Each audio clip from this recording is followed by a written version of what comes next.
Bonsoir. Conférence, c'est un grand mot. Heureusement pour vous. J'aurais dû apporter mon ordinateur parce que ça s'y prête de lire sur un ordinateur dans un tel cénacle. Mais la dernière fois que je l'ai fait, enfin les deux dernières fois que je l'ai fait, je m'en suis mordu les doigts. La dernière fois, c'était au Collège de France, il y a quelques mois, on m'a demandé de parler de Proust. Et puis j'ai sorti mon ordinateur et j'ai vu sur l'écran, il paraît que ça a été mal vu.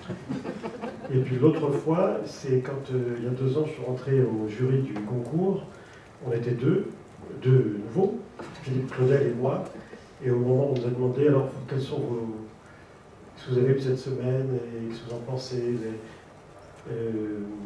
Alors lui, il a sorti sa tablette numérique et moi mon ordinateur et on a commencé à parler. Ils ont tous fait la gueule. Et puis le lendemain, j'ai eu un coup de fil de quelqu'un qui m'a dit, tu sais, ça ne se fait pas. Ça a été très mal vu parce que c'est l'intrusion de la technologie dans un cénacle de quasiment de gens issus du monde de Balzac. Enfin, c'est ce qu'ils pensaient. Je dis quand même, ils ont des téléphones portables, ils ont l'électricité aussi. Il dit, non, mais ça ne se fait pas. Donc depuis, on n'a plus jamais fait ça. Donc je suis venu avec du papier. Parce que c'est un peu le sujet aussi. En tout cas, c'est très joli là, ici. C'est très, vraiment, j'ai visité. Enfin, je suis très content de servir de cobaye, c'est ce qu'on m'a dit. Et puis ceux qui s'ennuieront à ma causerie, je signale qu'il y a un espace sieste qui est derrière. Mais je vous suggère, c'est très bien, c'est comme un trampolino, mais c'est vraiment pour la sieste. C'est fait pour ça. Et pour lire allongé, puisqu'il y a des gens qui lisent uniquement allongé. Moi, je suis incapable de lire allongé, mais j'ai un ami qui ne peut lire que comme ça, je suis sûr qu'il y en a parmi vous. Donc vous pouvez venir ici lire allongé. Il faut enlever les chaussures. Il y a à peu près un quart de siècle, à Paris, alors qu'il réfléchissait à la Bibliothèque nationale de France, la future BNF, le président François Mitterrand, un chef de l'État qui aimait les livres, mais oui, ça existe. Hein. Enfin, ça a existé au siècle dernier, en France, mais oui. Le président Mitterrand, donc, résista au projet visionnaire de son conseiller spécial, Jacques Attali, qui voulait le convaincre de donner son nom à la première bibliothèque au monde qui serait exclusivement numérique, digitale, virtuelle. Pas de livres, que des écrans. Parce que vous imaginez un peu. On y aurait marché sur coussin d'air, ou presque. Le conseiller spécial avait eu raison trop tôt, ce qui est, on le sait, une manière avantageuse d'avoir tort. Il était en avance. Peu après, à Londres, le prince Charles inaugurait la bibliothèque Saint-Pancras, laquelle s'avéra trop petite, insuffisante, et pour tout dire, obsolète dès l'ouverture, les capacités de stockage étant déjà saturées ce jour-là. Il est vrai que le chantier avait pris 10 ou 15 ans de retard. La bibliothèque faisait penser, celle de Saint-Pancras, à cette histoire d'un écrivain qui avait écrit un livre de science-fiction, l'avait oublié, puis l'avait redécouvert 20 ans plus tard, au fond d'un tiroir de son bureau, et en le relisant, s'était aperçu qu'avec effarement que son récit de science-fiction s'était métamorphosé en roman historique. Et bien, ça faisait un petit peu ça à Saint-Pancras et l'ouverture. La super BNF arrivait trop tôt, Saint-Pancras arrivait trop tard, la bibliothèque de la Cité à Genève arrive à l'heure. Les autres, tout à leur jalousie, diront que c'est normal au pays qui est maître des horloges. Aujourd'hui, une bibliothèque est plus qu'une bibliothèque. Il ne suffit pas de se rebaptiser médiathèque. En changeant de paradigme, on change de regard. Ce qui est la moindre des choses, puisqu'il est impératif d'épouser la métamorphose du lecteur lui-même. Ce qui n'a pas changé, c'est ce qu'on vient chercher ici. De la connaissance, du savoir. Ce qui a changé, c'est l'art et la manière de les transmettre, de les diffuser, les moyens, les supports. Tout ce qu'on appelle les nouveaux usages, sans trop savoir quand ils sont eux-mêmes démodés, obsolètes, inutilisables. Quand on pense que la disquette, c'était hier, et ça nous paraissait, hier, le fin du fin technologique, alors que de nos jours, plus personne ne possède même l'appareil pour lire une disquette. Une bibliothèque du troisième type, quand on est un chercheur, étudiant, un professeur ou un écrivain, ou un simple curieux ou un historien, ce n'est pas uniquement un endroit où l'on va pour y trouver un livre à lire ou à consulter, c'est un lieu où on se sent si bien qu'on fait en sorte d'y passer la journée, à lire, mais à lire aussi pour rien, pour soi, gratuitement, à écouter une conférence, à traîner parmi les revues. En fait, c'est un lieu de vie à tout esprit pour qui les humanités ont encore un sens, un lieu à l'abri de la rumeur du monde, de son agressivité et parfois de sa vulgarité. Alors oui, il faut ainsi faire. On n'écrira plus, on ne lira plus, on n'éditera plus, tout à fait comme avant. Non que ceci soit appelé à tuer cela. Rappelez-vous, dans son fameux second chapitre du livre 5e de Notre-Dame de Paris, Victor Hugo, dont les médiologues, comme Régis Debray et d'autres, ont aujourd'hui fait leur bréviaire pour ce chapitre de Notre-Dame de Paris. Victor Hugo nous mettait en garde contre l'effroi de l'archidiacre devant la perspective que la parole imprimée, un jour, terrasse la chair et le manuscrit, balayant au passage l'édifice et emportant jusqu'à l'architecture. Il en reste aujourd'hui quelque chose qui relève de ce que j'appellerais la mélancolie numérique. Je n'y suis pas sujet, loin de là. Ce que nous vivons, sans trop savoir où nous allons, me rend même optimiste. Oui, optimiste. Et je vais m'en expliquer. Un vers de René Char me vient soudainement à l'esprit. Nous avançons dans l'obscurité, nous sommes dans l'inconcevable, mais guidés par des repères éblouissants. Et voilà précisément où nous en sommes. À mes yeux, jamais l'écrit ne s'est aussi bien porté qu'aujourd'hui. Et je ne le dis pas par le goût de la provocation ou du paradoxe. On me dira que la consommation de papier va diminuer de moitié dans les 20 ans à venir, ce qui est vrai. Et alors ? Tant mieux pour les forêts. Mais ceux qui se désolent de cette perspective n'ont décidément pas intégré une donnée fondamentale. Ce qui compte, ce n'est pas le support. Il leur faut opérer une considérable révolution culturelle pour leur apprendre à séparer l'enveloppe du contenu, le livre du texte. Depuis Gutenberg, on désigne par livre l'objet et ce qu'il contient, la chose et son contenu. D'ailleurs, aujourd'hui, aux États-Unis, pour vous dire à quel point on a fait des progrès par rapport à cette conception, on ne parle plus, dans les salons du livre, les foires du livre des professionnels, on ne parle plus de books, on parle de contents, on parle de contenu. C'est-à-dire, dans les foires professionnelles du livre, on achète et on vend des contenus. Avant, on achetait des livres, des droits des livres. Maintenant, on achète les contenus. Ce n'est pas la même chose. Parce qu'un contenu peut se dupliquer sous différentes formes, sur iPad, sur téléphone et même sur papier. Vous imaginez ? On peut encore trouver des livres, même sur papier. C'est ça qui se dit là-bas. Ici, en Europe, on n'en est pas encore là. Jusqu'à présent, un livre avait une espérance de vie des plus brèves. Quelques mois en librairie, dans le meilleur des cas, quelques semaines, le plus souvent, une seconde vie dans la durée pour les plus chanceux en format de poche, puis une troisième vie en bibliothèque. Sinon, la mort lente aux oubliettes. Aujourd'hui, le même livre est disponible en permanence, nuit et jour, dans le monde entier, sur différents supports. Vous pouvez vous le procurer d'un clic, dans l'instant, ou différer à plusieurs jours. Le cas échéant, vous pouvez acheter un seul chapitre, s'il s'agit par exemple d'une grosse thèse un peu chère. La notion de livre épuisé n'a plus de sens. Seul le lecteur l'est épuisé, dans ses recherches sur la toile, éventuellement. Mais le fait est là. Le texte, le contenu, ce qu'a écrit l'auteur, a une espérance de vie infinie et immédiate ou presque, sans limite, tous azimuts. Comment ceux qui se battent pour la transmission des connaissances n'y seraient pas sensibles ? Il paraît que le réflexe premier du lecteur connecté, je dis il paraît parce qu'on est tous abreuvés, enfin moi entre autres, d'études qui sont faites en permanence par des instituts de recherche très sérieux, dans des universités, souvent anglaises ou américaines, sur l'étude cognitive, sur la lecture sur Internet, la lecture sur l'écran, qu'est-ce qu'il faut retenir ou pas. Il y a des sémiologues qui s'y intéressent, mais il y a aussi des neurologues qui s'y intéressent. Donc on reçoit tout ça, on fait les synthèses. Donc je dis, il paraît. Parce que pour l'instant, ça tâtonne encore.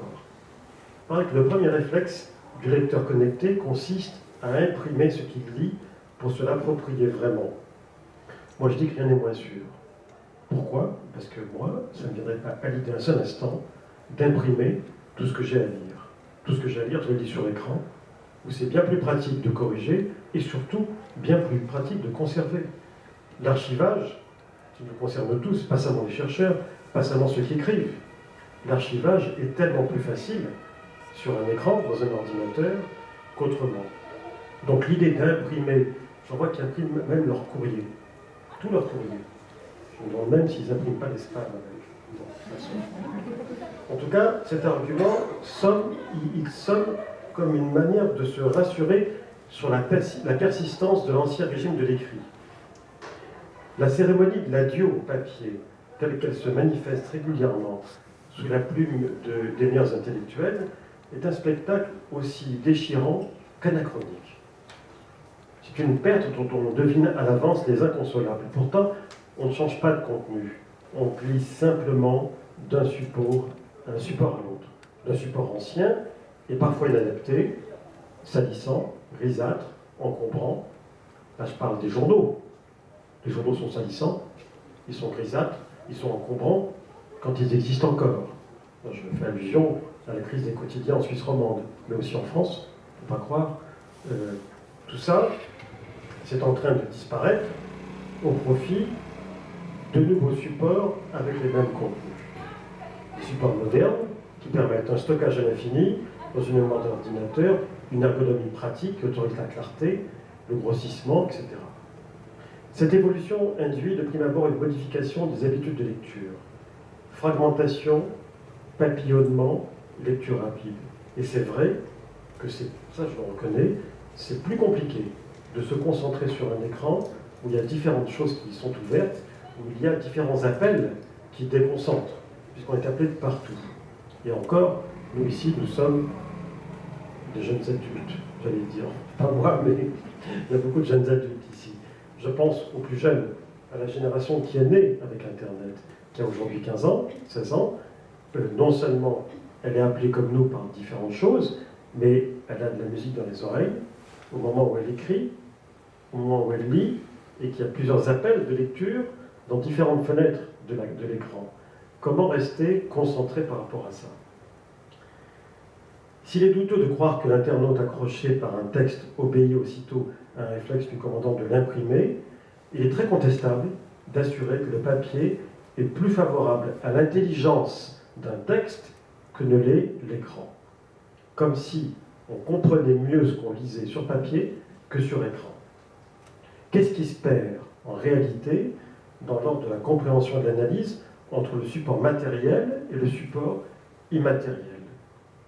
Eh bien, les études l'ont montré, rien ne se perd, ou presque rien. Je crois qu'il est temps de désacraliser le papier. Ça fait quelques années qu'on le dit, mais je pense qu'il faut passer aux actes. C'est une étape sacrificielle, parce que quand même, on vit avec ça depuis des siècles. Loin de tuer le livre à la lecture, le numérique va permettre au papier, au contenu, de se déployer et de perdurer au-delà des limites traditionnelles de la librairie. Peut-être qu'il y aura dans l'avenir de moins en moins de journaux et de livres sur un support habituel, de moins en moins de papier pour nous transmettre ces connaissances. Et alors? J'ai envie de dire aux gens, n'ayez pas peur. Enfin, un autre l'a dit avant moi, mais pour d'autres raisons. Mais n'ayez pas peur, pourquoi? Mais parce que ce qui me frappe chez ceux qui sont rétifs à l'écran et à tout ce qu'il peut contenir, et à l'ordinateur, c'est que très souvent, ils ont peur de ce qu'ils ne connaissent pas. C'est-à-dire que le fonctionnement leur est étranger. J'ai beau leur dire, mais en un jour ou deux, avec un très bon formateur, ou en une semaine avec moi qui ne suis pas un formateur, on vous apprend En tout cas, un jour ou deux, on vous apprend à vous en servir et on n'a plus peur. Mais si vous parlez avec eux, vous vous apercevez qu'ils refusent parce qu'ils ne connaissent pas le fonctionnement. J'en connais un qui est très célèbre, je peux vous le dire, c'est Alain Finkielkraut, philosophe très intéressant. J'aime beaucoup discuter avec lui, même si je ne suis pas toujours d'accord avec lui. Il n'a pas d'ordinateur sur son bureau. Bon, il a fait un progrès considérable tout récemment. Il a accepté un téléphone portable. Mais il n'envoie pas de texto, d'SMS, c'est pour téléphoner. Il utilise un téléphone pour téléphoner. A-t-on idée? Bon. Alors que moi, le téléphone portable, je l'ai toujours défini dans tous les articles, toutes les conférences où on en parle, parce qu'on en parle. Moi, j'ai toujours dit, c'est un... J'espère que je ne me trompe pas dans le nom, parce que je suis très helvétophile, mais je peux me tromper. Victorinox, c'est ça? Victorinox. Hein. C'est un couteau suisse. Le téléphone portable, c'est un couteau suisse. Bon. Le problème, c'est qu'ils savent pas tous ce qu'est un couteau suisse. Mais bon, passons. Je ne sais pas si vous avez remarqué le silence intellectuel sur le débat sur le numérique. Ce silence, moi, il me frappe. J'ai l'impression qu'il s'explique aussi par cette peur devant une technique trop sophistiquée. Du moins, jugée trop sophistiquée de l'extérieur. Celle des machines, celle des systèmes et celle de l'algorithme. Parce que quand même, l'un des moyens essentiels, pas seulement pour la lecture, mais pour l'information, pour la connaissance, pour le savoir, c'est l'algorithme. Et l'algorithme, pour nous tous, sauf les plus matheux d'entre vous, c'est quand même un grand mystère. C'est l'algorithme qui commande. Celui de Google est un grand secret, très bien gardé. Peut-être qu'il y en a qui peuvent l'expliquer ici, moi j'en sais rien, j'y connais rien. Enfin, j'ai posé la question à des mathématiciens qui m'ont dit non, on n'en sait rien, c'est un secret. Effectivement, mais c'est l'algorithme qui décide beaucoup de choses. Il m'est arrivé de me plaindre auprès de la direction de Google, j'ai jamais eu de réponse. Je me suis dit c'est normal, je m'en fiche de moi. Et puis un jour, je reçois une invitation de Google qui me disent notre président américain est en tournée en Europe, il rencontre des décideurs du web, etc., des opinion makers, comme ils disent. Il en rencontre 2 ou 3 de passage à Paris. Est-ce que vous voulez bien être du groupe? Alors, dans un premier temps, je dis formidable. Le patron de Google va me voir, ça y est, je suis célèbre. Et puis, dans un second temps, je dis oui, mais à une condition. Veuillez enlever de la page d'accueil de Google à mon nom la 3e référence qui me traite de tous les noms et qui m'insulte et me calomnie. Et ils m'ont répondu, on ne peut pas. Je dis, comment vous ne pouvez pas dire non, c'est pas nous, c'est l'algorithme qui décide. Je dis, mais vous vous moquez de moi? Je dis, si je vois votre patron, je peux lui demander? Ils m'ont dit, non, vous ne pouvez pas lui demander. Parce que vous allez le gêner, il va vous répondre que c'est pas lui, qui ne peut rien faire. Parce que l'algorithme fait ça en fonction de la notoriété de la personne qui vous insulte. Bon. J'ai laissé tomber. Mais je ne suis pas au rendez-vous. Non, je n'irai pas. Ce qui est frappant dans les livres qui sont consacrés à l'univers du numérique, c'est que ça va tellement vite qu'ils tombent tous en obsolescence 2 ou 3 mois après leur parution. Moi, si j'ai un conseil à donner aux bibliothécaires ici, n'achetez pas, ne commandez pas des livres sur le numérique, que ça ne vaut rien. Le temps que vous les receviez, ils seront démodés. Déjà, même parmi les plus célèbres, tout le programme du livre est dans le titre. Je pense à 2 livres américains, La longue traîne et Le culte de l'amateur. Ils sont déjà démodés. Quand ils sont sortis, c'était formidable, c'était passionnant. On s'est tous jetés dessus, on a fait des théories là-dessus, mais 6 mois après, ils étaient aussi démodés que l'iPhone est démodé, que le nouveau Mac est démodé, etc. Il y en a un qui ne se démode pas, et celui-là, je vous le recommande. Il s'appelle Milad Douhei. C'est un nom un peu compliqué, je crois que c'est un nom d'origine serbe, en tout cas il est écossais. Il est professeur, oui, oui. Et je ne sais pas s'il est indépendantiste, mais je sais que maintenant il est écossais, il est professeur à l'université de Glasgow. C'est un type absolument remarquable, professeur d'anthropologie, et qui utilise toutes les armes, tous les moyens, toutes les connaissances, à la fois de l'anthropologie, de l'histoire, des humanités, de la philosophie, Il a même été spécialiste de la philosophie du Moyen-Âge à une époque. Tout ça pour construire ce qu'il appelle un humanisme numérique. Et il a fait 3 livres. L'un qui s'appelait La Grande Conversion numérique, déjà démodé, parce qu'il est paru il y a 4 ans. Il posait toutes les questions là-dessus.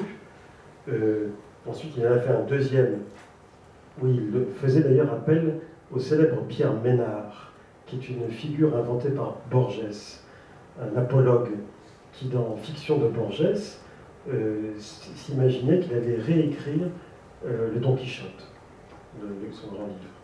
Et il disait, Nadoui disait que ce Pierre Ménard, cette invention de Borges, était le candidat idéal de la mise en examen pour piratage, copie illégale et violation du copyright. Il disait, le récit de Borges nous invite à réfléchir sur l'identité et les droits dans le monde hybride de la compétence numérique, avec ses conventions, ses conversions et sa modification fondamentale du rapport entre le mot, ou du moins sa manifestation numérique, et son affiliation postulée à un nom, à un individu, et en fin de compte, à une forme de propriété. Et ça, moi je l'expérimente tous les jours depuis 10 ans sur mon blog, où il y a beaucoup de commentaires, à 95% signés de pseudonymes. Et pour moi, au début, ces pseudonymes étaient des gens qui se cachaient. Et je disais, vous êtes des lâches, parce que vous avez un faux nom, et en plus l'adresse IP est fausse. Donc c'est facile d'insulter quelqu'un, moi en l'occurrence, derrière un masque. Et je me suis rendu compte, depuis 10 ans, que pour beaucoup d'entre eux, ce pseudonyme n'était pas anonyme. C'est-à-dire que ce pseudonyme, à force tous les jours d'envoyer des commentaires sur mon blog, eh bien avec ce pseudo, ils se sont forgés une nouvelle identité, qui est une identité numérique. Et vous avez des gens très connus dans le petit milieu littéraire français. Je pense à un notamment, qui a fait des commentaires pendant 5 ans, puis après il est devenu fou. Donc il a fallu il était addict à ce blog, il a fallu l'interdire de blog comme on interdit quelqu'un de casino. Il signait Montaigne à cheval. Eh bien, Montaigne à cheval, qui est un prof dans le secondaire, quelqu'un de remarquable sur le plan intellectuel, un germaniste, qui faisait des commentaires vraiment pointus, profonds, pas seulement sur la littérature allemande. Mais le problème, c'est qu'il était assez provocateur et qu'il ne pouvait pas s'empêcher d'insulter les autres qui n'étaient pas d'accord avec lui. Et il a fallu l'interdire. Sa famille m'a demandé de lui interdire le blog. Et depuis un autre, dans le même genre, qui n'est pas lui, a pris la relève, qui s'appelle Mauvaise Langue. C'est son pseudo. Ça, c'est l'humanisme numérique. Ça aussi, les pseudos et tout ce qui va avec. On s'en doute, l'humanisme numérique, il est à peine en chantier. Son urbanisme virtuel, son architecture hybride, c'est tout juste en devenir. Pour l'instant, on tâtonne. Dans tous les colloques auxquels je participe, tout le monde convient d'une chose. On y va, mais on ne sait pas où on va. Ça, c'est la seule chose qui est un point commun entre tous ces spécialistes et ces experts. Moi, je ne suis pas un expert. Je suis un acteur de l'Internet, du numérique, des humanités numériques et de la littérature classique, et on a en face de nous des experts. Et bien, ces experts, eux-mêmes, conviennent qu'ils ne savent pas où ils vont. Ils disent, pour les plus humanistes d'entre eux, on est héritier de quelque chose.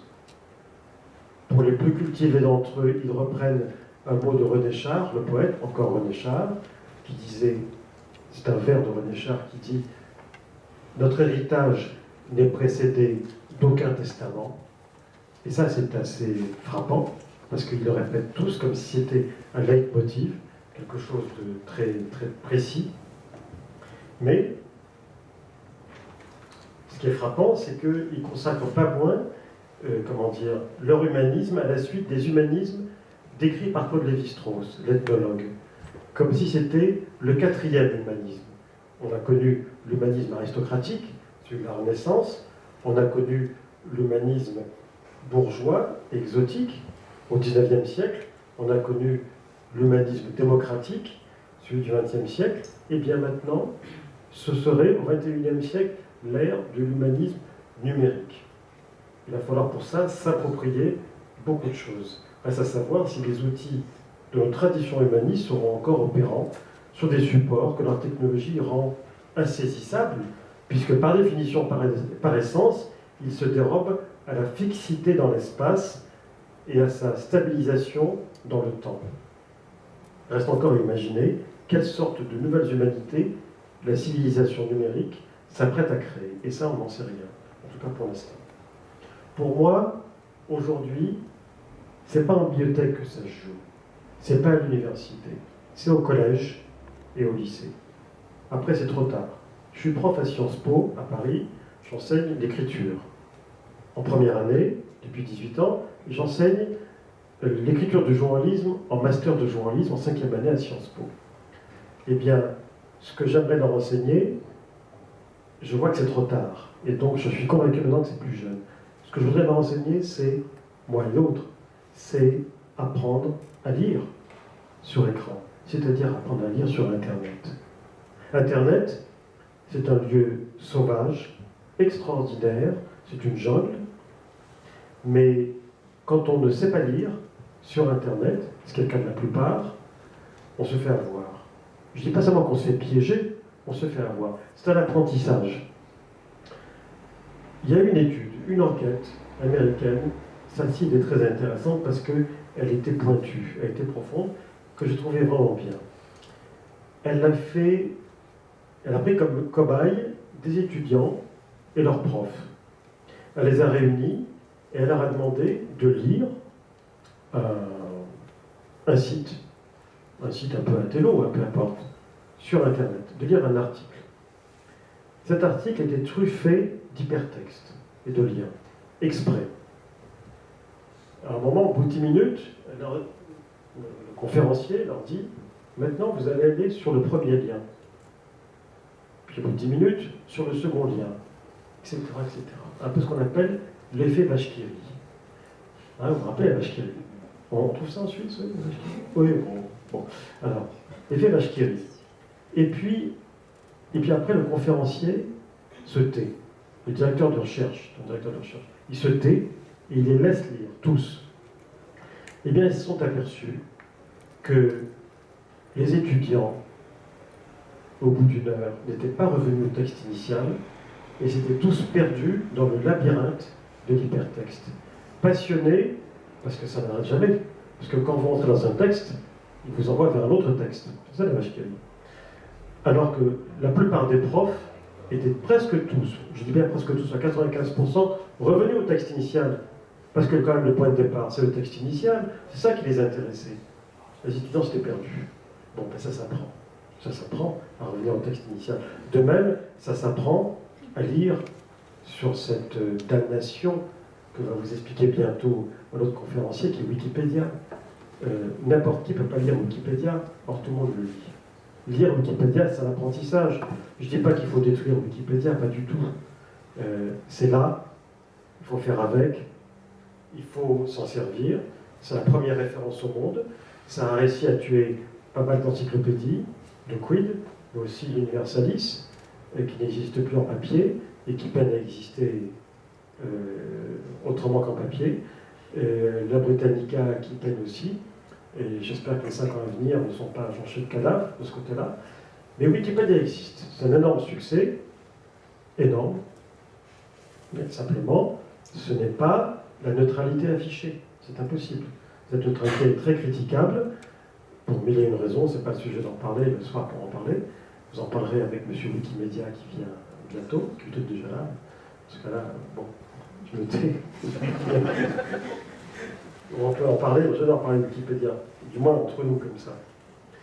Pour moi, cet enseignement qui remettra en cause la neutralité et surtout qui permettra à des jeunes de comprendre que ce qui se trouve sur écran exige deux choses. Premièrement, trouver l'origine, la source. Très souvent, elle n'y est pas. Et quand elle y est, il faut la critiquer. Ça, c'est la première chose. Deuxièmement, apprendre à hiérarchiser. Car ce qu'on lit sur Internet n'est pas hiérarchisé. On reçoit des tas d'informations, on les sollicite par l'hypertexte, et qu'est-ce qu'on voit? On voit un texte. Quand on voit ce texte dans un journal, dans une revue ou dans un livre, ce texte est mis en perspective, il est contextualisé par une forme, une information, selon qu'elle est en haut à gauche ou en bas à droite du journal, en page verso ou en page recto, ce n'est pas la même information. Elle n'a pas le même sens. Avec un gros titre, pas de titre, ça change tout. Bon, ça change tout. Quand vous la recevez sur Internet, très souvent vous la recevez toute seule. Comment pouvez-vous savoir si elle est importante ou pas? Si elle apparaît à la une du journal en manchette, avant même que vous la lisiez, elle est importante. Parce que le journal et le journaliste ont décidé qu'elle était importante et donc ils l'ont valorisée. Quand vous la recevez sur Internet, il n'y a plus de valeur, il n'y a plus de hiérarchie. Et quand vous lisez très souvent des bibliographies, à la fin des notices biographiques de Wikipédia, vous ne savez plus qu'est-ce qui est important, qu'est-ce qui ne l'est pas. C'est là que les bibliothécaires interviennent, c'est là que les libraires interviennent. Et je prendrai toujours cet exemple, qui a été corrigé depuis, 100 fois bien sûr, mais c'est un exemple parmi d'autres. Très longtemps, la fiche Wikipédia sur l'affaire Dreyfus, à la fin du résumé de l'affaire Dreyfus, avec la neutralité qui s'impose, comme si c'était possible, il y avait une bibliographie, et il y avait des tas de livres, tout mélangés.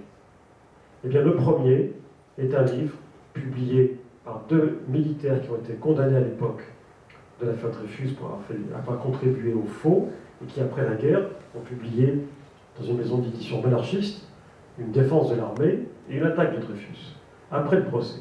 C'était la première référence. Et bien plus bas, vous trouviez le livre de Jean-Denis Bredin sur l'affaire Dreyfus, ou le J'accuse de Zola, etc. Aucune hiérarchie. Tout était mélangé. Bon, et ça arrive tout le temps, sur des tas de sujets. Vous lisez même encore aujourd'hui. La biographie du maréchal Pétain, tout y est. Ambassadeur à Madrid, etc., etc. C'est neutre, froid, désincarné. Et à la fin, vous voyez, condamné à mort par un tribunal. Vous dites, tiens, mais qu'est-ce qu'il a fait ce pauvre type? Pourquoi on l'a condamné à mort? Bah, il a été chef de l'État, oui d'accord, entre 40 et 44, et alors? Bon, vous ne comprenez pas. C'est ça la neutralité, la charte de la neutralité. Et il paraît que même en sciences, c'est beaucoup plus complexe. Moi, j'y connais rien en sciences. Mais des scientifiques que je consulte régulièrement pour des tas de sujets, mathématiciens, sciences naturelles ou autres, me disent, mais qu'est-ce que vous croyez? Même dans les sciences exactes, il y a des polémiques terribles. Et il n'y a pas de neutralité possible. Même là, des gens truquent, arrangent, corrigent en fonction de querelles que le grand public ne soupçonne pas entre scientifiques. Bon. Or, les jeunes, aujourd'hui, utilisent tout ça avec beaucoup de naturel, parce qu'ils sont nés avec. Nous, on a encore un esprit critique, qui est assez exercé, relativement exercé, parce qu'on a été formé à un autre type de lecture. Simplement, aujourd'hui, notre regard, le regard du lecteur, se métamorphose complètement. Dans sa leçon inaugurale au Collège de France, l'historien l'écrit, Roger Chartier, enjoignait ses auditeurs à, je cite, « écouter les morts avec les yeux ». C'est superbe ça, « écouter les morts avec les yeux ».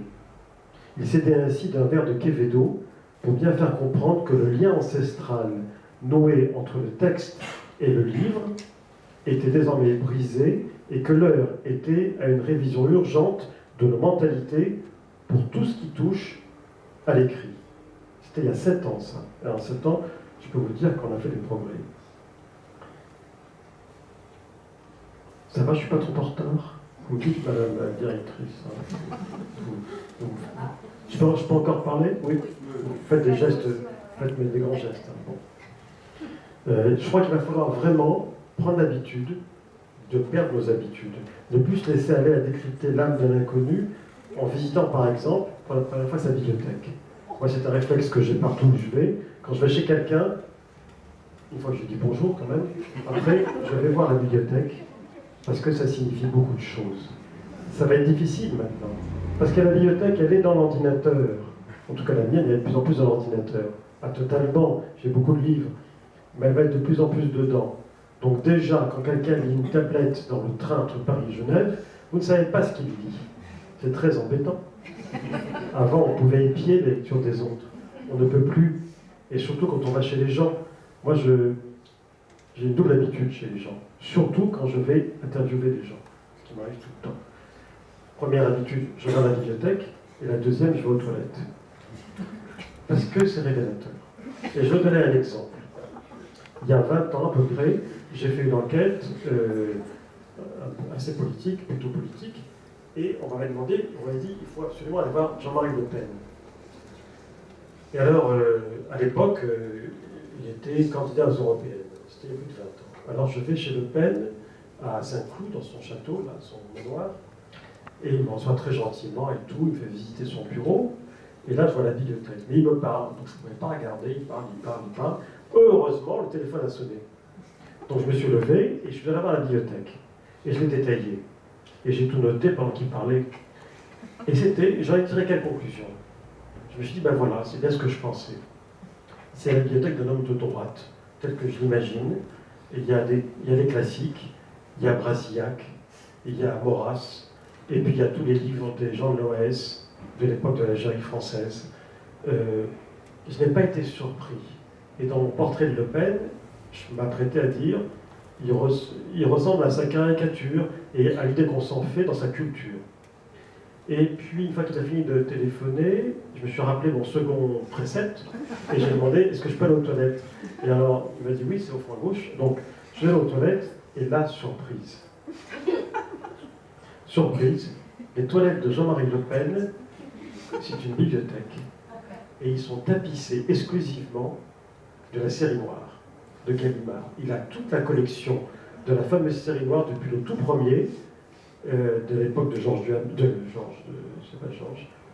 Marcel Duhamel, jusqu'à la fin. Donc des centaines de séries noires, de haut en bas dans toutes les toilettes. Et qui ne sont que les toilettes, c'est pas une salle de bain. Je dis ça au cas où vous iriez chez lui. Et donc, cet élément minuscule m'a donné.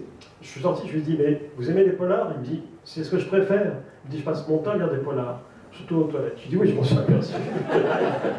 Et ça m'a permis de l'aiguiller sur autre chose que ce que j'aurais sorti par rapport à l'Algérie française ou à cette tradition. Ça va plus être possible, puisqu'avec les tablettes, avec l'ordinateur, avec le livre numérique et le e-book, il y a quelque chose qui va se perdre. Il y a des habitudes qu'il va falloir arrêter, de même des lieux communs. Il y a un lieu commun qui court sur l'e-book et sur la lecture en général, et ça, il faut vraiment le combattre. C'est l'idée selon laquelle, quand on lit sur papier, on a une lecture profonde, et quand on lit sur écran, on a une lecture automatiquement superficielle. Ce n'est pas vrai. On peut lire profondément sur écran. J'en suis la preuve vivante. Non, pas du tout. Mais vous en êtes tous la preuve. C'est pas parce que ça défile qu'on est déconcentré automatiquement. La preuve, c'est qu'aujourd'hui, de plus en plus de gens n'hésitent pas à mettre des textes longs sur écran. Vous avez des tas de sites très intéressants, des sites de spécialistes, des sites experts, dans des niches, des domaines bien particuliers comme le droit, par exemple.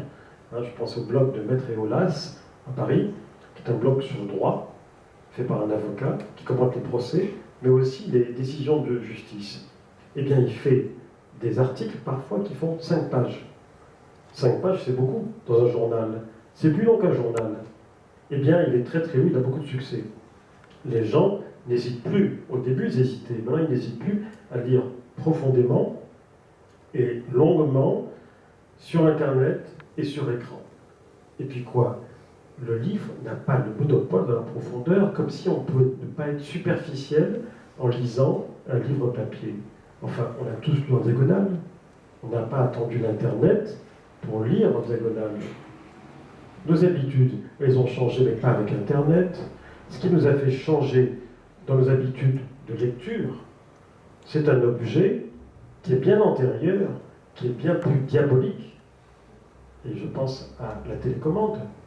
La télécommande de la télévision, ça fait combien de temps? Ça fait à peu près 35 ans, 40 ans, à peu près, à vue de nez, 40 ans que ça existe.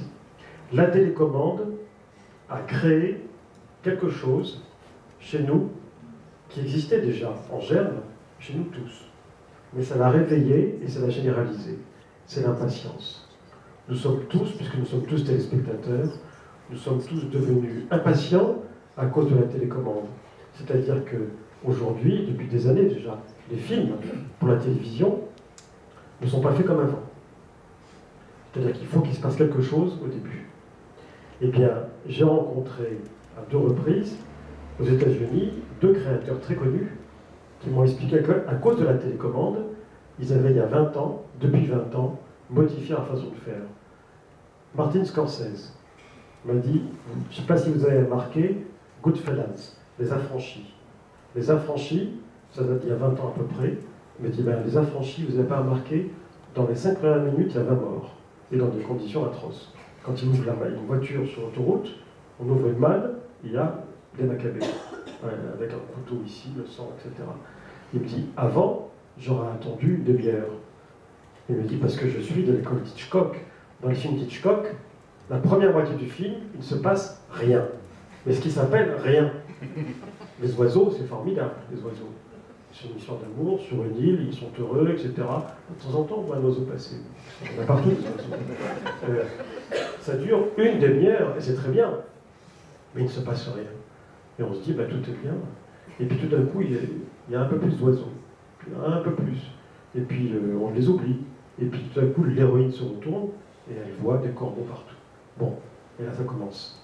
Eh bien, aujourd'hui, Hitchcock ne pourrait pas faire ça. Parce que les directeurs de chaînes de télévision lui diraient, on ne pourra pas passer votre film. Parce que pendant une demi-heure, des gens qui se regardent avec un petit oiseau derrière, ça ne suffit pas. Ça ne suffit pas. Ça ne marchera pas. Et l'autre personne, c'est Mary Higgins Clark. Mary Higgins Clark, romancière, très connue en France, aux États-Unis, partout, m'a expliqué, elle m'a dit, vous n'avez pas remarqué, mais je ne commence plus mes livres comme avant. Avant, l'héroïne prenait son temps. Elle allait dans un petit village, elle faisait connaissance des gens, etc., etc. Elle m'a dit, aujourd'hui, avant la 2e page du livre, il se passe quelque chose de grave, de très grave. Un meurtre, une disparition, une fugue, n'importe quoi. Là, c'est marrant, ça me pensait une chose, c'est que tous les romans de Simenon commencent comme ça. Mais lui, il avait compris ça dès 1929. Et il n'a jamais cessé de faire intervenir une crise à la première page, quelle qu'elle soit. Alors que les autres ont attendu la télécommande et donc l'impatience. Et aujourd'hui, nous sommes impatients. Donc, ça compte énormément dans la lecture que nous avons, nous aussi, de l'Internet. Je pense que la lecture sur écran va nous rendre moins respectueux de l'écrit. Ce qui apparaissait autrefois comme gravé dans le marbre, une expression pour dire à quel point quelque chose est intangible, gravé dans le marbre, désormais, c'est plus possible. Parce que ce que vous lisez sur écran, même si c'est écrit par quelqu'un de très sérieux, très crédible, eh bien, ce n'est pas gravé dans le marbre, ce n'est pas intangible, parce que c'est fluide, c'est inconstant, en un mot, c'est manipulé, ça migre, ça bouge, ça peut être modifié d'un instant à l'autre. Moi, je modifie mon blog tout le temps, quand je fais une erreur. Ça arrive souvent. Un lecteur m'engueule, vous avez mal traduit ce mot. Bon, ils ont souvent raison. Je corrige, c'est pas intangible. Donc cette vérité, elle est mouvante en permanence. Je crois que c'est ça, la plus grande révolution culturelle. Ça va être d'apprendre aux gens, nous tous, à dissocier le contenu, le texte et le livre qui l'entourait. Ça va être difficile. Le flux sera vraiment l'avenir du livre. Le jour où le livre sur écran se débarrassera véritablement de l'héritage qu'il a eu en cessant de singer le livre traditionnel par une simple métamorphose en PDF. Pour l'instant, on a le livre traditionnel, son contenu, on l'a en fichier PDF. C'est la même chose. Pour l'instant, c'est la préhistoire. On n'en est qu'à la préhistoire. Ce qui nous attend, c'est quoi? C'est un contenu adapté à ce nouveau support, avec dans ce texte littéraire, disons, je ne sais pas moi, un roman de Jacques Chessé. Eh bien, ce texte, même, pour l'instant, c'est la copie du livre, que vous trouverez en librairie. Un jour, ça sera ça, enrichi de bien autre chose.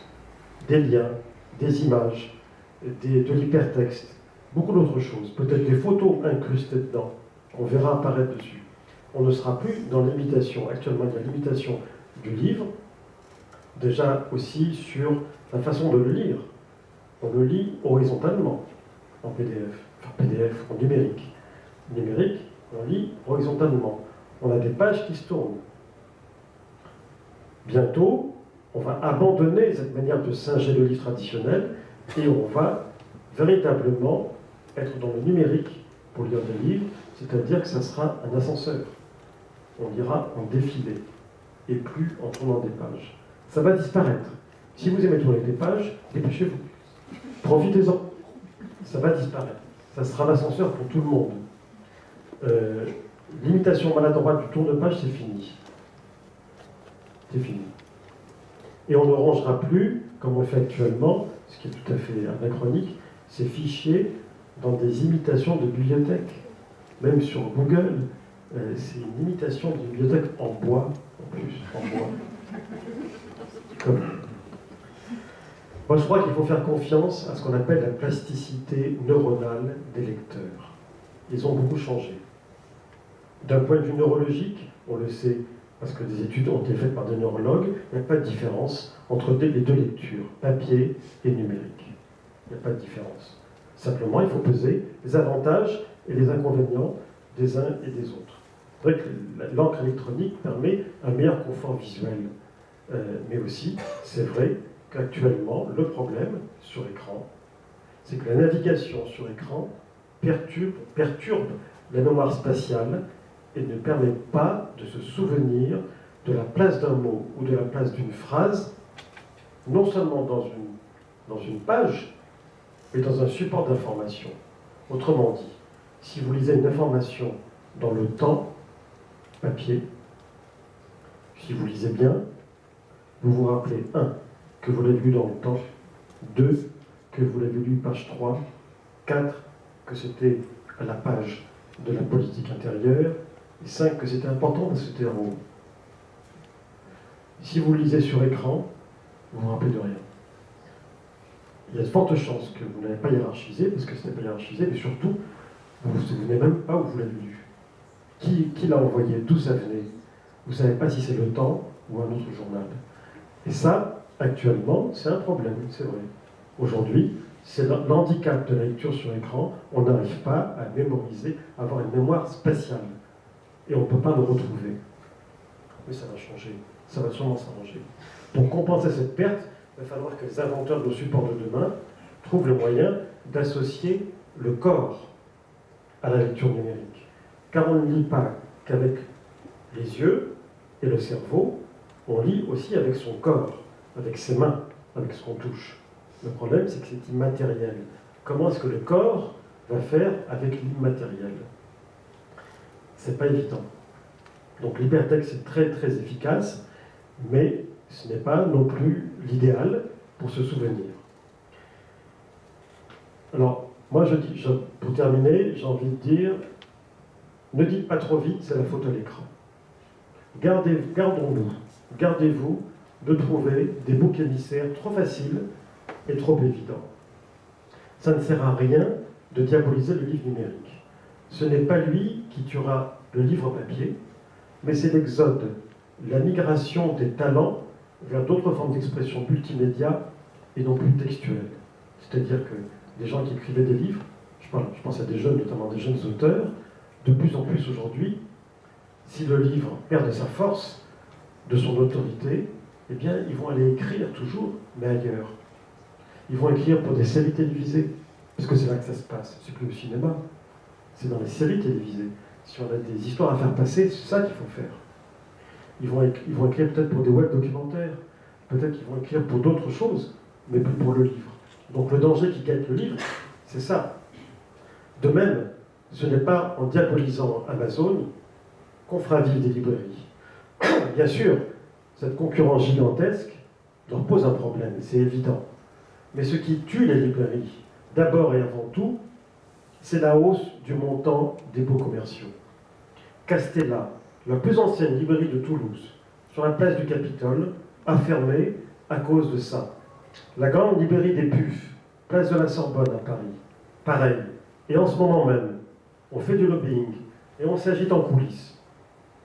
Parce que la librairie de la Main, place Colette, à Paris, juste en face de la Comédie Française, la plus ancienne librairie de Paris, très littéraire, est menacée de fermeture parce que les propriétaires des murs, un fonds d'investissement du Qatar, qui possède tout le pâté de maison et qui habite donc l'hôtel du Louvre, veut doubler le montant du bail. Alors, on a mobilisé la ministre de la Culture, c'est quand même extraordinaire. Si Delamain ferme, évidemment, sera remplacé, comme toutes les autres librairies, par un marchand de vêtements de luxe. Mais si Delamain ferme, en face de la Comédie Française, juste en face du ministère de la Culture, la nouvelle ministre de la Culture est passée voir la librairie pour assurer de son soutien. Le problème, c'est que soutien, très bien, mais elle dit la même chose que ce que disait le ministre de la Culture quand on avait, et même le maire de Paris, Delanoë, il y a 5 ans, on l'avait interpellé, moi je l'avais fait dans un article, pour dire, monsieur le maire, la librairie des Puffs, presse universitaire de France, place de la Sorbonne, c'est une institution, elle va fermer.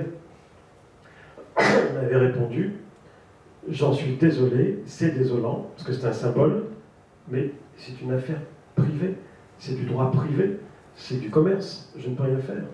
Je ne peux rien faire si ce n'est le déplorer. Et c'est devenu une marque de vêtements depuis 5 ans. Mais Delamain, c'est encore plus symbolique. En face du ministère, en face de la Comédie Française, la plus ancienne, ben, si on en arrive là, ben, ça passera quand même, puisque bon, il n'y aura pas de manifestation, encore que. Si l'Académie française se mobilise, et l'Académie Goncourt, eux dans leur uniforme anachronique, avec leur épée et leur chapeau, et nous sans uniforme, avec une casserole, puisqu'on se réunit dans un restaurant, donc on va apporter une casserole, taper dessus, je pense qu'on sera prêt à le faire. On sera prêt à le faire parce que là, il y a quand même quelque chose qui se joue. Bon, le fonds du Qatar a vu que ça faisait du grabuge, il a dit, mais on est en train de penser à tout, de rénover tout ça, tout le pâté de maison, l'hôtel du Louvre, on se préoccupe de ça. On verra. La conscience numérique des lecteurs est plus avancée qu'on ne le croit. De plus en plus de gens lisent le matin leurs journaux sur une tablette. La prière du matin, selon Hegel, est plus naturellement chevillée aux mœurs et rituel du lecteur contemporain que le livre. Le livre a conscience que le numérique est d'ores et déjà une civilisation. Ce qu'il faut prendre la mesure aussi, il faut prendre la mesure de la tension qui existe entre les deux lectures chez nous tous. Ce qu'on appelle les lectures pour le travail intellectuel ou le plaisir esthétique, et puis ces innombrables lectures sans qualité qu'on fait au fil de la journée, dans la presse ou sur Internet. On lit toute la journée pour avoir des informations, etc. C'est ce qu'on appelle des lectures sans qualité, à opposer aux lectures intellectuelles ou autres. En vérité, et je terminerai là-dessus, la question de l'avenir du livre est déjà obsolète. Elle a été éclipsée par un problème d'une toute autre ampleur pour lequel il reste encore à forger de nouveaux outils d'analyse porteurs de nouveaux repères. Que va-t-il advenir du regard du lecteur dans un univers déterritorialisé? Il n'y a pas de pensée magique dans cette perspective, juste la possibilité d'un imaginaire renouvelé par l'errance du lecteur sur l'écran, après qu'il se sera résigné à découvrir un écrit hors de son sanctuaire séculaire. Voilà où on en est. En attendant, on a inauguré, il y a quelques jours, un petit peu avant ce soir, la beau citer, la nouvelle bibliothèque de l'Université Polytechnique de Floride. Sans un livre, sans un papier, sans un grain de poussière. Un bâtiment futuriste épatant. On dirait Roissy 2, l'aéroport. Abritant une bibliothèque entièrement digitale. Ce que les étudiants, arrivant là, il y a 15 jours, on trouvait tout à fait normal. Je veux dire, nous, on dirait où sont les livres. Eux, ils trouvaient ça normal. Ils ont déjà 150 000 références disponibles. C'est plus que vous, hein? Ouais. Déjà 150 000. Le bâtiment est impressionnant. Mais même quand il est plein, il a l'air mort. C'est ça qui est terrible. Et après tout ce que je vous ai dit, de même que je me suis procuré une application qui diffuse exclusivement le bruit de fond, les tasses qui s'entrechoquent, la rumeur des conversations de bistrot, ça existe. Hein, beaucoup d'écrivains écrivent dans le bistrot, mais parfois je vois dans le bistrot parisien, ça me manque. En fait, je vais en Suisse écrire, au bord d'un lac, mais parfois ça me manque pour écrire. Alors j'ai l'application et je mets le bistrot, plus ou moins fort, plus ou moins vite et tout ça. Et je me crois à Saint-Germain-des-Prés, mon peu la fumée. Bon. Et alors, à part cette application, si une application en faisait autant un jour, avec le murmure des livres, le bruit des pages qu'on tourne, qu'on corne, et sur lequel le crayon souligne, avec le bruit du livre qu'on referme, eh bien, je me la procurerai aussitôt. Ça me rappellera le bon vieux temps.